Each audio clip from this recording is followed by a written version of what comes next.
Just as I posted the Oren Burks video, some breaking 49ers news came through, and that is the 49ers have tendered Daniel Brunskill at the right of first refusal level, which is going to be a 1-year, $2.4 million contract for Daniel Brunskill. Now, before we get into Brunskill and how I feel about him, and I am a fan, let's talk about what the right of first refusal means. So essentially, another team is able to come in and make an offer for Brunskill. Let's say if it's a multi-year deal or a larger 1-year deal, and the 49ers actually have the ability to match that, and they have 5 days to make that decision should another team make a longer deal or a bigger deal. Now let's just say if the 49ers match it, then great, Brunskill comes back at the deal that the other team had offered.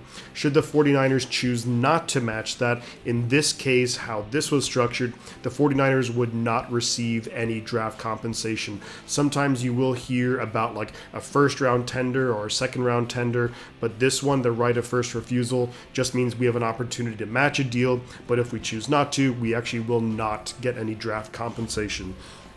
Now, unless a team comes in and throws pretty large money Brunskill's way, and the only team that I could maybe think of that would do that is perhaps a Miami Dolphins with Mike McDaniel, so there's that relationship there. Beyond that, I think we should be relatively safe, considering last year Brunskill made about $1 million, so this is going to be like more than 2.5 times or so what he made last year. Now, overall, I think that Brunskill is actually a very key part of the 49ers offense. He's still relatively young. He just turned 28, so he's got a lot of good football left. He's 6'5", 300 pounds. As a California guy, went to San Diego State.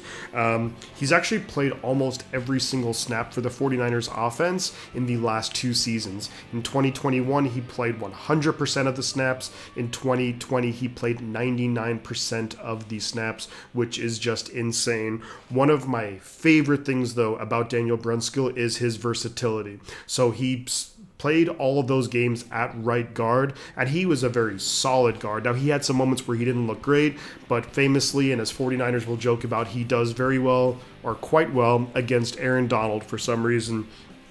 But this is a guy who also played some snaps at center in 2020. He can play left guard. He can play right tackle. Now, his ideal position is probably at right guard, where he's played over 2,000 snaps the last couple of years, but he has the ability to step into those other roles. So I think in a perfect world, Brunskill is your 6th offensive lineman. Should someone get injured, he can step in and essentially play any position on the offensive line and play it quite well. And now he has a lot of experience playing.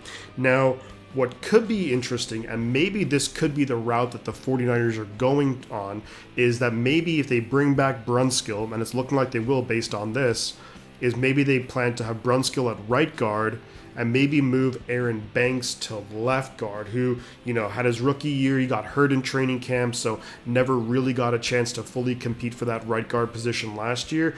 So that's just a kind of thinking out loud option. Maybe Banks comes in and starts practicing at left guard, and you keep Brunskill at right guard. So then essentially you could be keeping 4 out of 5 of your pieces from the offensive line last year. That's also assuming that Alex Mack does not retire and that Mike McGlinchey is able to come back healthy, which I think by the start of the season he should be able to. So whereas the other thought process is maybe Banks moves to right guard and you have Brunskill left guard, or we look to improve the left guard spot, whether it's in free agency, a trade, or through the draft. So overall, I really love this move, though, and assuming that another team doesn't come in, make a crazy offer, I definitely think that Brunskill should be on the roster for the upcoming season. And let me know your guys' thoughts on the move. Just a quick video I want to throw out there, as this news just came across my Twitter feed. So let me know there. And guys, I'm going to say 2 things: the butt counts, and I'll catch you all on the flip side.